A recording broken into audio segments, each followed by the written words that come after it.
so long is like alchemy. What's up, everybody? Victor Oladipo here. Just want to thank you guys for all your prayers, all the love you guys have shown me. Shout out to all the fans, everybody who reached out and prayed for me. The surgery was amazing. It was truly a success, and I'll be back better than ever. Everybody stay feathery. Shout out to all my teammates, man. Keep pushing, man. We got it. I'm sure all of you know Oladipo ruptured the quad last week. Very devastating injury for a dude really in the prime of his career and such an explosive athlete. But I showed that just because I think the mindset and the positivity of this dude, it's going to be key in his recovery. I think he will recover, you know, better than other guys would because of his mindset. I've seen him on some off the court stuff, and he really is that dude. That's not a facade. So the Pacers in a tough spot here because they're not really bad enough to tank, but now they don't really have a chance. Miles Turner, it's good to see him looking more masculine. Early on, Boogie with the ball, backdoor. I was unimpressed with the Pacers defense, I must say.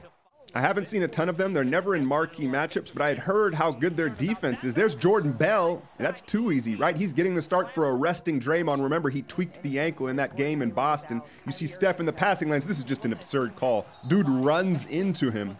We are on the road. We've had some tough games in Indiana. They do have a favorable whistle. I think these Eastern Conference teams have more of home court advantage, to be honest with you. Miles Turner, some people throw his name around in the defensive player of the year category. Shot blocking, can play out on the perimeter. It doesn't matter when the big man catches it that deep. One thing Boogie does, he's a little slow to move off those screens, right? I think he made KD wait a little bit long, and then the pass was inaccurate. And you know KD doesn't want to shoot this and hurt that percentage.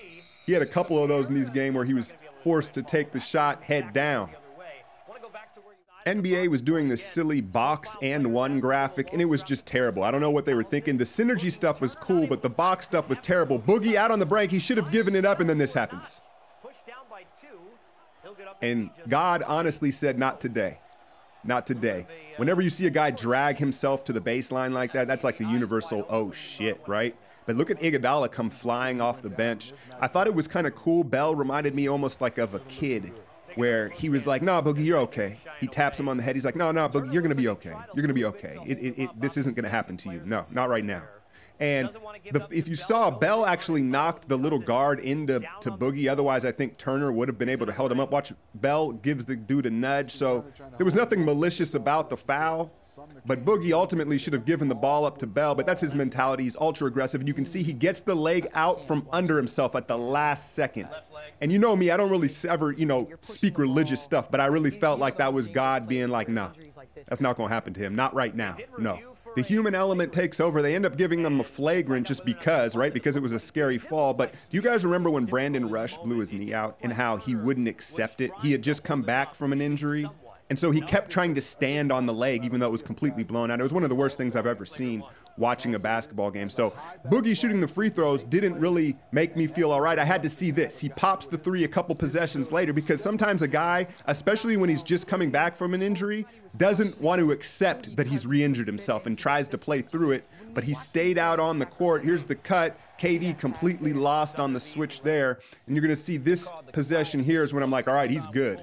The mentality to go to the basket strong just after that shows his fearlessness. This play right here is what's teams are gonna attack us late in games. If Boogie stays on the floor and a team has a guard that can pull up off a screen high, that's what we're gonna have to protect against. Now, shout out my guy was talking about head knock, our secret. We have so many variations of this. Now I'm gonna hold it here. This is the normal one. Steph's coming off, Clay's gonna cut to the basket, but Steph can flare back if his defender shoots the gap and tries to meet him on the other end.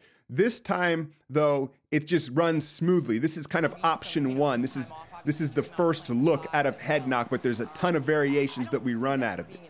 One of the most devastating and demoralizing plays in basketball right now, I think, is an offensive rebound Steph 3 ball. It's so hard to keep track of him when there's a scramble for the ball, right? And it just ends up in his hands and it's devastating. And then he gets in his bag right here, behind the back, split into the high floater off glass. Indiana, there wasn't a ton of resistance. There wasn't. This was not a competitive game.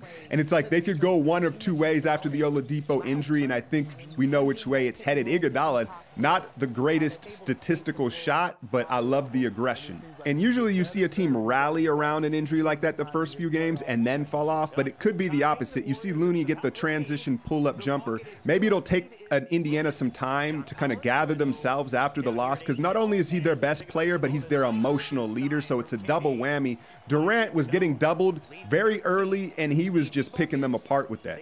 Where I think Indiana's particularly weak is transition. Their forwards, they just don't have foot speed up and down the court. Like they're sound in the half court, right? But they don't have the athleticism or speed to really recover. And they were over-guarding the three-point line, and the Warriors knew it.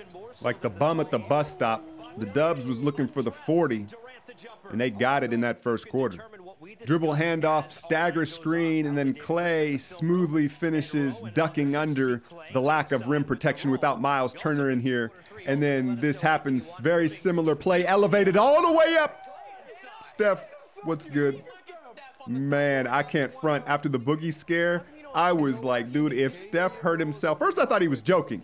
Live speed, I was like, Steph, that's too much. And then when I saw it again, peep Clay, see that little rock he does with the hand? He does that and it catapults him higher. It lets him grip the ball good and then launch himself into the air. But you see Steph, that was a legit eating shit on the floor face first. He's lucky he didn't knock a damn tooth out, my goodness. There's Domantas Sabonis, the other unaccounted for really prize that they got in the Paul George exchange. And he's kind of a fringe guy though. He's like good, but is he going to be good enough to the amount they're eventually going to have to pay him? Quinn popping off the screen here in the second quarter. And like I said, you kept waiting for a run from Indiana. It's not coming, y'all. They had some efforts. Look at this defensive possession. And you want to talk about a demoralizing way to end one. They play 20 seconds of defense over the backboard splash from Sean. So whenever they tried to kind of turn up and get back in this game, Golden State had an answer. McBuckets with the 3-ball off-season acquisition. And I liked what Kerr did. He also credit Kerr for not letting them get back in things. He called timeouts every time. Look, we're up 20. He was calling timeouts whenever he didn't like something. So I liked him, how he pop managed this game. It didn't allow for the runs to happen. More Sabonis in the block, and he hits Bell with the chicken wing. That's an aggressive elbow. I have no problem with Bell picking up the tee and shoving Sabonis there. You can't let a dude do that repeatedly. That shit will take, that hurts. That can break a rib. You see Sabonis gets pulled out. No problem with Bell defending himself. Look at that.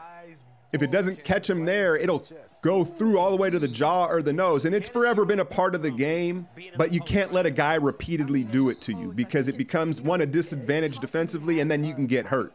So I liked Bell standing up for himself because Domantas didn't throw that bow again in the game. On the other end, it's his cousin who likes the cookies late at night, Derrickson, with the scoop finish. Again, look at the Pacers in transition here. Look at Turner trying to chug up the court. Steph was in practice mode, just pulling up for wherever he wanted, getting whatever he wanted. And then this Thad Young jumper honestly made me throw up a little bit in the back of my mouth. You hear about a 2-part jumper. Well, that thing was like a 3-part jumper. And it's all about fluidity. You can have parts to your shot, but is it fluid? And that thing, ugh. I don't think I'd green light him from 3. I don't know what he's shooting from there, but that thing made me cringe. Shout out to KD for this screen off head knock. He really held it. And I think Indiana's strategy of their guards fighting over the screens was not working, and their forwards were waiting and looking like, yo, I'm not coming out on that. We've seen this several times now. I'm going to hold it here. Look, KD has a dunk there, right? But we've seen him kind of overcorrect when he has games where he has, you know, turnovers or questionable shot selection like he did down the stretch in that Boston game. There's an inaccurate pass, and then he kind of dogs it back, and Kerr's going to use another timeout. But I think it shows some self-awareness from Durant, but sometimes he overcorrects, right?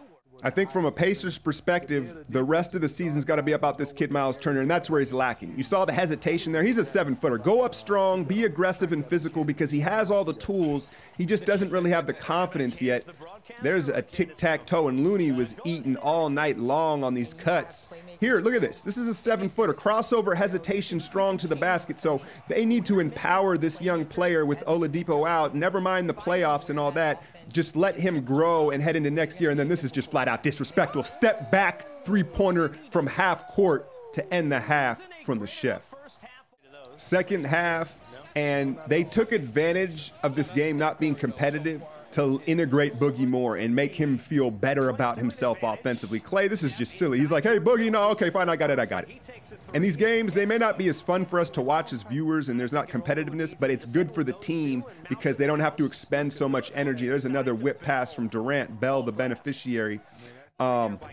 But despite this being not that competitive, there were several moments where I was like, you see KD go down again. I haven't brought it up often as I did earlier on. Those 11s, man, them KD 11s, bro, I'm telling you. And for his foot, I'm sure it's fine, but that's why you see him take those weird falls. It's those shoes and the way he wears them. Jumps the passing lanes, outlet, and then this happens. So like I said, you know, they didn't have to maybe expend as much energy or effort as they normally do, but there was some falls like that, like, my goodness. I hate to bring up these crazy injuries, but remember the Bogut injury? KD just knows how to fall, but at this point I was like, man, let's just get out of here with the win and no casualties of war. Steph splash. More Pacers talk. You see this pick and roll with Turner. He's got a buttery jumper, but he needs to stay behind the line. The analytics game, today's basketball, he's capable of shooting the three there. And so they got to change that. I think you're going to see more Looney. He had 15 and 5 in 17 minutes. But I think Nate McMillan is a good coach, but I think he's a little old school. I don't know how rigid he is in the new NBA. Here it is again, right? That's all well and fine. It's a buttery jumper. They need to extend that out to the three ball. Fourth quarter, they took the final chain off the boogeyman and just let him go to work. Sabonis too small. And Sabonis is a physical kid, man. I know he's young, but he's stronger than he looks. Now, when he gets momentum combined with his footwork and touch, it's just so difficult to stop if he's headed downhill. Then look at this variation of head knock. It's Boogie in the guard spot, and because he's running to his spot, Sabonis has to get high defending it, and then he has no chance if the pass is placed in the right spot. Then on the other block, he learns him the art of the elbow. Watch, there's a difference in the way Boogie uses it. It's not to crack you with it, it's to seal you with it, right? And so it's a little bit lower and he pins you with it. Don't get me wrong, Boogie is fully capable of cracking you with the elbow too when he's frustrated, but you play enough basketball and you know when a guy does it on purpose. And Bell knew early on in the game. And then look at Boogie move his feet. Sabonis, very good, very crafty with his footwork. Boogie seals him off and creates the turnover. And this thing was a rapidy rap. The 32-point win on the road against kind of a reeling Pacers team, still, I think, psychologically taken out of things, losing their leader in Victor Oladipo. So we continue to roll. That's 11 in a row, undefeated on this road trip. And it feels like DeMarcus has played at Oracle, but he hasn't. Remember, it started in LA, so his debut Thursday is against Joel Embiid. Those two are going to get extra spicy, y'all. We're going to be in for some fireworks with that. I'll hit a live. I got that fixed up. Let's listen to him. You got to get some post-game work in there on your neck. Yeah, I got a little crook in my neck. I'm trying to work that out right now. Does that thing actually work? It does. Oh, yeah, nice. Feels good. DeMarcus, you're undefeated as a Warrior. The score is season high tonight. Could you take us through how grueling of a process has been and how good this feels to get this reward out here? It was a tough process. I mean, I've spoken on it a lot so far. And, you know, like I said, it was a lot of dark days. A lot of times I questioned myself through this process. Found a way to get through it, God willing. I'm on the brighter side of things now. I'm happy to be playing this game that I love again. So I try to come out here and leave it on the floor every night, and I'm enjoying it and having fun while I'm doing it. Look like it tonight, especially. Can you take us through the fourth quarter where the Pacers tried to throw a bunch of different looks at you? Steph and Kevin are on the bench, and you're the go-to guy, and you really dominated. You know, I just did what I do, I guess you could say. You know, my teammates helped me get in a good position to get the ball and make something happen. We play a great team. We got a great team system here, you know, moving the ball, getting the best shot available. And, I mean, when you play in that type of system, it's easy and it's fun. Last thing for you, after this long road trip, can you explain what it's going to feel like to finally play your first home game as a Warrior Thursday against Philly? Oh, man, it's going to be amazing. I can't wait to play in front of the home crowd. It's an incredible fan base. It's going to be loud as hell in there, so I can't wait. I can't let you go before asking, how much of a scare did you get there in the first quarter? Yeah, I wasn't actually hurt. I was more spooked of the fall, so that was a little scary moment for me, but, you know, I'm good. Congratulations. Thank you. Thank you. I've been winning so long, it's like alchemy.